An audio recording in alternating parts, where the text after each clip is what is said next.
Salut et bienvenue dans cette nouvelle vidéo. Nous allons voir comment fonctionne le Shopify CLI de Shopify. Alors Shopify CLI, qu'est-ce que c'est? C'est une sorte de boîte à outils qui vous permet d'automatiser certaines choses et d'avoir un package déjà tout prêt pour créer des applications, pour créer des thèmes, pour faire de multiples choses. Donc au niveau des prérequis, vous devez avoir Ruby installé sur votre application. Donc là, tout est expliqué, hein. Si vous n'avez pas ces prérequis-là, vous le faites. Je vous mettrai le lien dans la description. Et pour installer le Shopify CLI, c'est tout bête, vous allez faire j'aime install Shopify CLI. Vous avez différentes versions en Windows, en macOS ou en Linux. Moi je suis sur macOS et je passe par Brio. C'est assez pratique. Une fois que vous avez installé Shopify CLI, hop, on va se mettre ici. CD, hop, peu importe. Là je vais faire un Shopify version. Et là, on voit que je suis en version 2.5.0. Histoire de voir ce que Shopify CLI a dans le ventre, vous pouvez faire Shopify CLI help. Comme ça, on va voir les listes des commandes qui est disponible. Donc, Shopify help, pardon. Voilà. Donc, qu'est-ce qu'on a là? On a la possibilité de se loguer à un shop de développement. Donc, dès que vous allez faire Shopify logging, ça va se connecter à un site. Donc, vous devez avoir un compte partenaire de créer. Donc, partenaire Shopify, où vous avez différents comptes de développement et vous allez pouvoir vous connecter à un shop. Le Shopify Logout qui vous permet de vous déconnecter.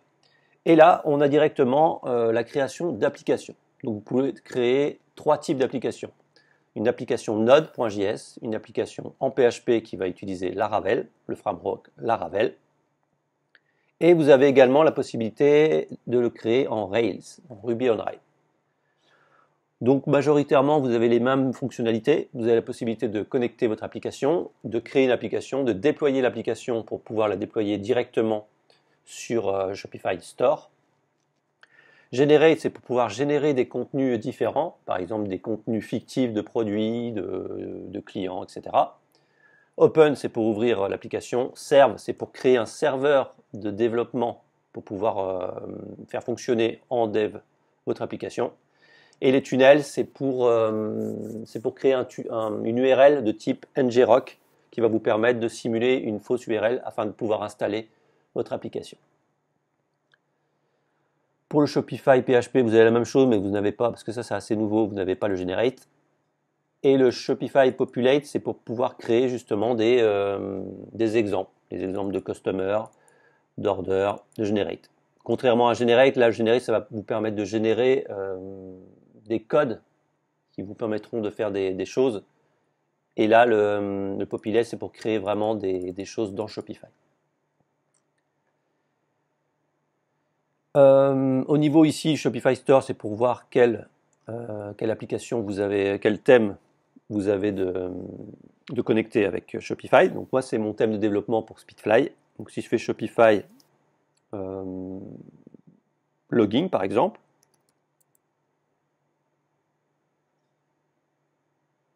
on voit que on va me lister mes différents comptes partenaires. Donc moi, je suis sur Speedicom avec ce compte ici. Lorsque je clique dessus, on voit que je suis logué par défaut sur Shopify, sur speedfly-theme.myshopify.com, qui fait partie du partenaire Speedicom. Si vous n'y êtes pas, dans un premier temps, vous allez choisir le thème que vous voulez. Dès que vous allez faire logging, ça va vous demander sur quelle boutique vous voulez travailler. Et à ce moment-là, ça va vous envoyer sur une URL que vous allez devoir valider et vous allez pouvoir revenir ici. Le Shopify Switch vous permet de switcher entre les différentes boutiques. Et là, vous avez le Shopify Theme. Donc c'est pour créer des thèmes. Vous pouvez créer un thème avec le init, serve, pull, push. Et le pull, push, ça va vous permettre de vous créer avec votre GitHub, de pouvoir interagir directement avec GitHub et pouvoir publier directement votre thème sur l'Apple Store. Sur le Shopify Store, pardon. Donc on va essayer un petit peu tout ça. Et le Shopify Womi, bon, en gros, c'est pour savoir sur quel partenaire vous êtes connecté, tout simplement. Donc, qu'est-ce qu'on pourrait essayer de faire? Je vais pouvoir me mettre par exemple sur Speedfly, CD, Shopify, LS, c'est des thèmes, LS, c'est des Speedfly thèmes. Ok. Donc au niveau du thème, vous pouvez faire un Shopify thème init. Je vais peut-être me mettre sur un autre, je vais créer un autre truc. Je vais faire un mkdir cd clac mkdir pour créer un dossier que je vais appeler test thème. cd test thème. Je vais faire un Shopify thème init. Et là, qu'est-ce qu'on va vous proposer? On va vous proposer de créer un thème sur une base prédéfinie. Donc je vais l'appeler thème Joe DG, allez, hop.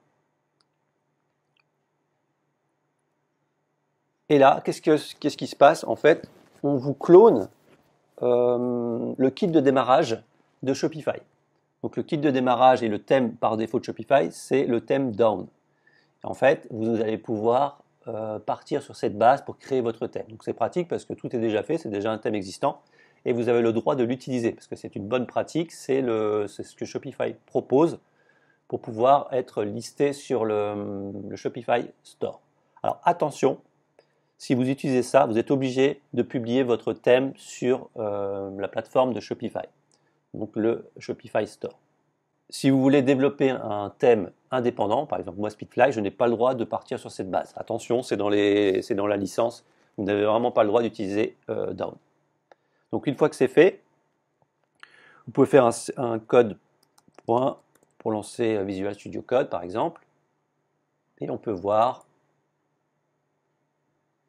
dans DG thème ici que j'ai tous les fichiers que compose un thème, le asset, le config, le layout, le local, le section, snippet et template. Donc vous avez déjà tout de pré-mâché. Donc moi je vais rester ici, je vais faire, je vais plutôt me mettre dans cd thème dg, code point.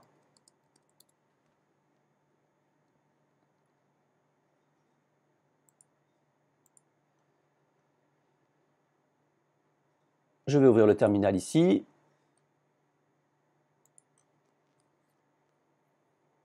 Je vais me mettre là comme ça. Ça, je vais l'enlever, j'en ai plus besoin. Je vais mettre ça ici.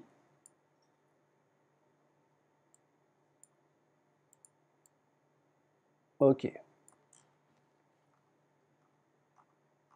Donc, qu'est-ce qu'on nous dit ici? On fait le Getting Starter. Donc, l'installation. On voit que là, on nous explique comment créer une application. Moi, j'ai pas besoin spécialement de ça. Pour les thèmes, c'est plus loin.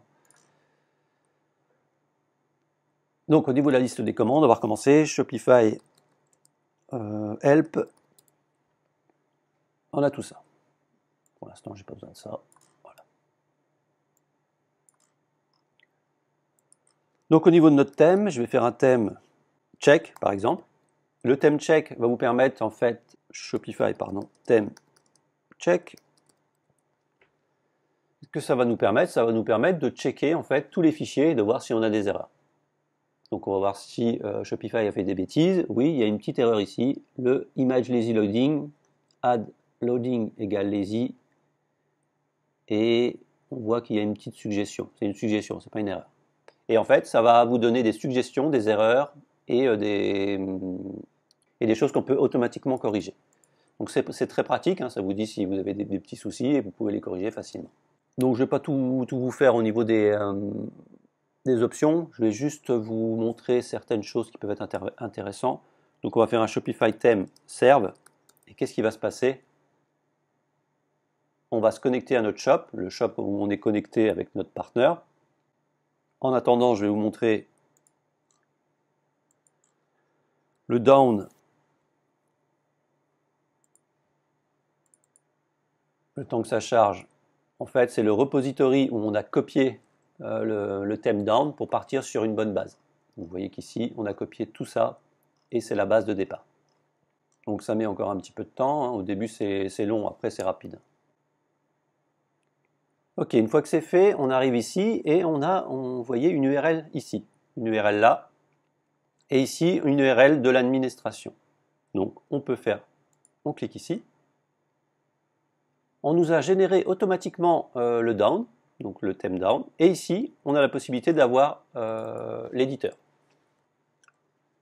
Donc en fait c'est un thème qui n'est pas publié, il n'est pas publié sur votre Shopify, mais en fait il est simulé.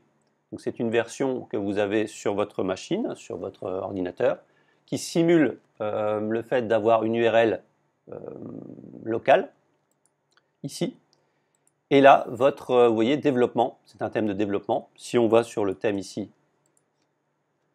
au niveau des thèmes, vous voyez qu'il n'est pas listé. Il n'est pas ici.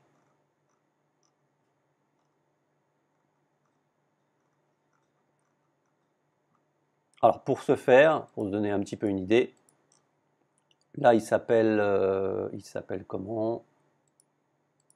On va lui modifier. On va le modifier au niveau des configs ici. Schéma, on voit qu'il s'appelle down, donc on va l'appeler Joe thème. Donc là, il faudrait changer les auteurs, etc., etc. Je change ça.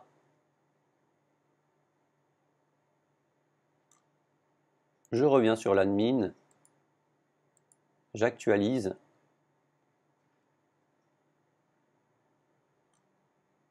Je regarde au niveau du paramètre de thème ici. Et là, j'ai Joe thème. Vous voyez que c'est bien synchronisé. Alors, quand vous êtes sur l'administration, il va falloir réactualiser la page pour voir les modifications, parce que ce n'est pas automatiquement lié au local. Donc vous avez juste à faire ça. Par contre, ici, c'est dynamique, c'est automatique. C'est-à-dire que si je me mets ici, dans Asset par exemple, la base.css c'est le CSS. Si je dis que mon body, où est-ce qu'il est mon body? Bon, peu importe, je vais me mettre là. Je vais faire body background noir. Et que j'appuie simplement sur enregistrer, CTRL S, qu'est-ce qui se passe? Logiquement, là elle n'a pas pris en compte parce que il y a une petite pétouille. Je vais me mettre tout en bas. Ici, hop. Je me mets là. On voit qu'ici j'ai mon background qui a bien été pris, mais il est écrasé par autre chose, vous voyez. Donc du coup, si je fais par exemple un important pour reprendre la main, bon c'est sale, mais c'est juste pour montrer, on voit que j'ai bien mon background qui est noir.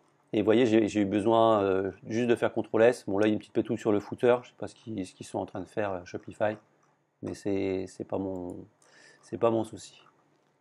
Donc voilà, vous avez le thème de base.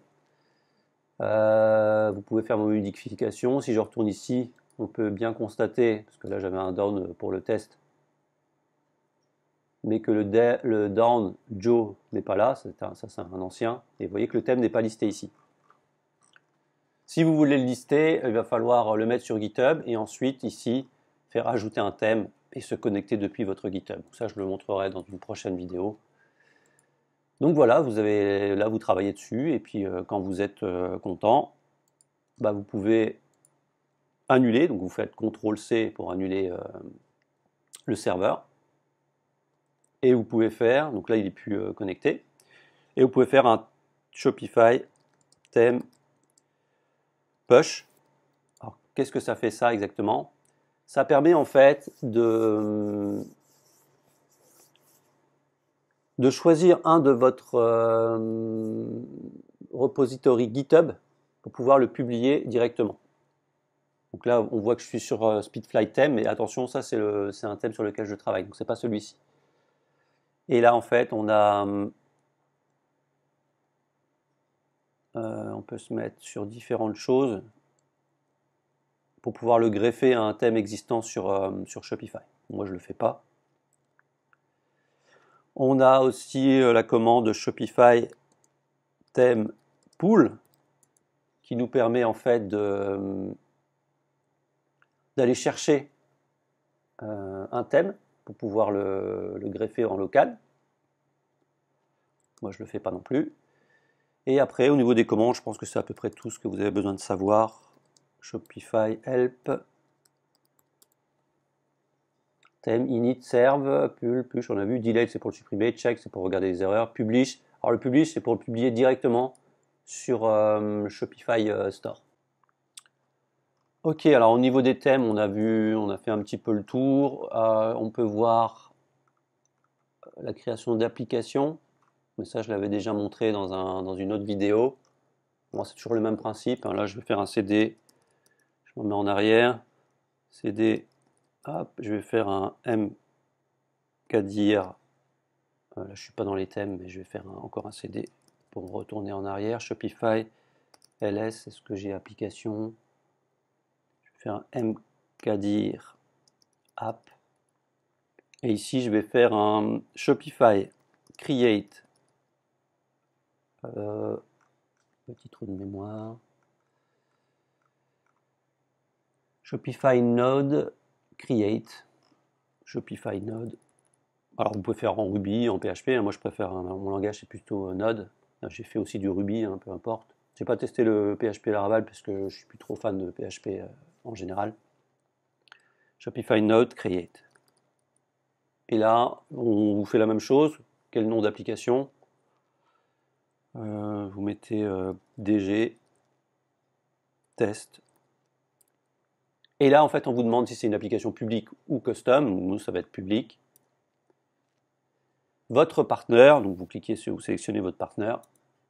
Et en fait, vous allez devoir dire sur quelle boutique vous voulez l'installer. Moi, je vais l'installer sur Speedfly Theme ici. Donc on clone le repository, le package de départ qu'on vous fournit, que Shopify fournit. On check les dépendances. Ah, je l'ai appelé DG test, pardon. DG test, ok. CD DG test. Voilà, et là je vais faire un Shopify node serve. Donc je vais lancer le serveur. Et on voit Do you want update application URL? Ça veut dire qu'en fait, ça m'a créé automatiquement dans le partner une application.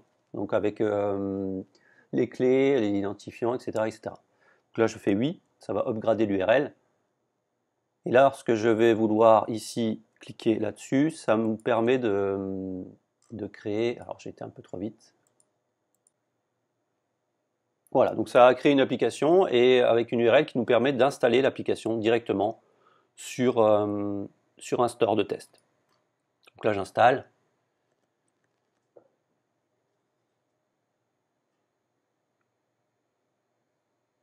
Et on voit que j'ai bien Shopify App with Node en React.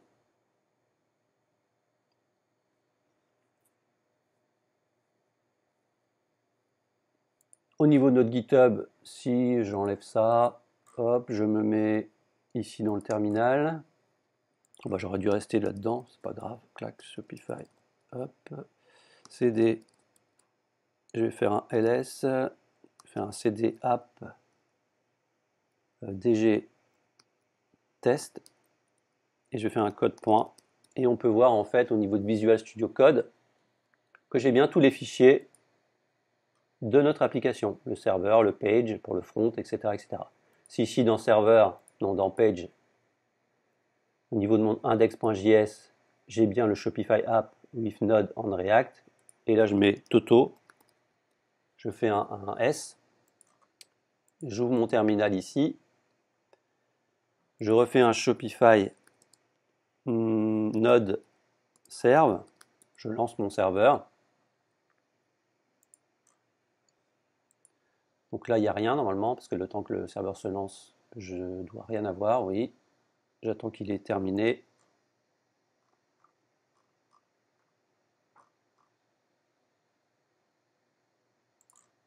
J'actualise.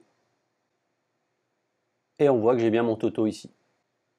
Voilà. Donc j'espère que ce tuto sur le Shopify CLI vous a plu. N'oubliez pas de mettre un petit pouce bleu et de vous abonner à la chaîne. À bientôt.